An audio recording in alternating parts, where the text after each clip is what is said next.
কোনো মানুষের সঙ্গে ইন্টিমেসি করা বা হুম, কোনো মানুষের সঙ্গে টাচ করা তাকে, সেই এনার্জিটা কিন্তু আমরা এক্সচেঞ্জ করছি। হুম, ঠিক আছে? তো আমরা ট্রেনে বাসে যাচ্ছি, ধাক্কা লাগছে, এর সঙ্গে এর ঘষাঘষি লাগছে।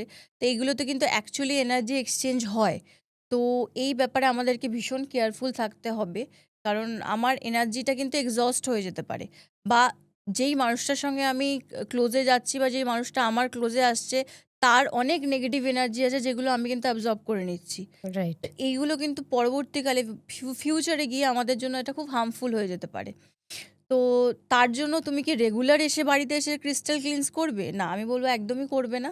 বাট তুমি যেমন রেগুলার তোমার বডিটাকে ক্লিন করছো জল দিয়ে, সেরকমই তুমি যখন নিজেকে ক্লিন করছো, তোমার ক্রিস্টালগুলোকেও তার সঙ্গে ক্লিন করলে প্লেন জল দিয়ে। রোজ তো ক্লিনজিং প্রসেস করা সবার পক্ষে সম্ভব হবে না। ওটা একটা টাইম টেকিং ব্যাপার, অনেক তার প্রসিডিওর আছে। তো আমি বেস্ট বলব, তুমি যখন বাইরে থেকে কাজ থেকে ফিরছো, তুমি কি স্নান করছো, তুমি নিজেকে ক্লিনস করছো, বাথ সল্ট দিয়ে চান করছো বা তুমি সাবান শ্যাম্পু যা দিয়ে চান করছো, তো সেরকমই তুমি স্নান করবে, তখন তোমার ক্রিস্টালটাও যাতে ওর সঙ্গে তোমার ক্লিন হয়ে যায়।